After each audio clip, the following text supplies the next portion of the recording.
today I'm going to be making one of my favorite pasta dishes. It's a Gorgonzola cream sauce. You really can put anything you want in it. Today I'm going to be putting chicken, onions, and mushrooms. Another really great way to cook it is using sweet Italian sausage, porcini mushrooms, and onions, but I don't have those ingredients today. So I'm doing chicken and mushrooms. So stay tuned. And okay, so the ingredients we're going to be needing today is some nutmeg, some crushed red chili flakes, pepperoncino, some Gorgonzola cheese, some pasta. I'm using penne, but you can really use whatever you'd like. Some heavy whipping cream, some onions, garlic, mushrooms, chicken, and I think, and some salt and pepper. Alright, so okay, I also mentioned that you're going to use some olive oil as well. So you start off with just putting some olive oil in a hot pan.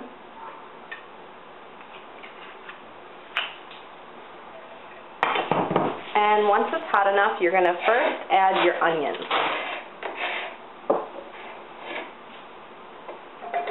I'm using white onions and red onions because that's what I had, but feel free to use whatever you want.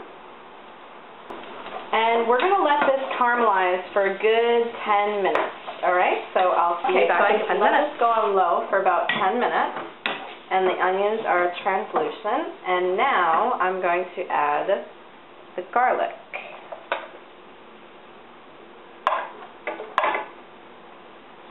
This is about 3 large cloves of garlic, and that was about half an onion. And I'm also going to add some crushed red chili flakes.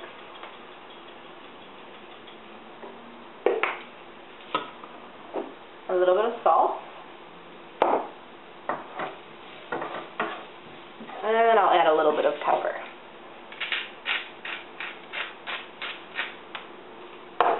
Meanwhile, the pasta water is coming to a boil. Once my garlic starts to smell fragrant, I'm going to add the mushrooms. I'm using button mushrooms today. I've used dried porcinis in the past and just rehydrated them with some hot water, and that tastes really good. So if you can get your hands on that, you can give that a try. I've also made this recipe using dried porcinis and sweet Italian sausage instead of chicken and fresh mushrooms, and it was outstanding. You can't get Italian sausage here, and you can't get dried porcini, so I'm choosing this alternative. So I'm going to let this all cook for about 10 minutes. Okay, so the mushrooms got nice and soft, and now it's time to add the chicken, the cream, and the cheese. You want to add the chicken right before the cream because you really don't want the chicken to overcook. I cut it into bite-sized pieces. However you want to serve this is fine. And I salt and pepper the chicken as well. Okay, so the chicken is starting to get white, but it's definitely not all the way cooked through. And I'm about to put my pasta in, and now I'm going to add some cream. I'm not adding too much, just a bit, and then I might use some of my pasta water for the rest of it.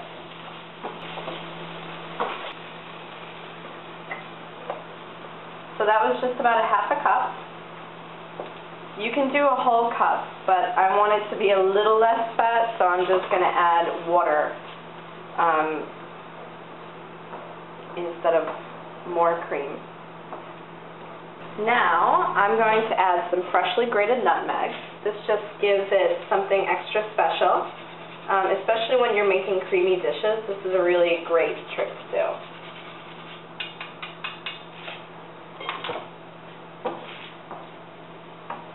Last, I'm going to add some of the Gorgonzola cheese. And I'm just going to break this up with my hands. Alright, I'm going to give the cheese a mix.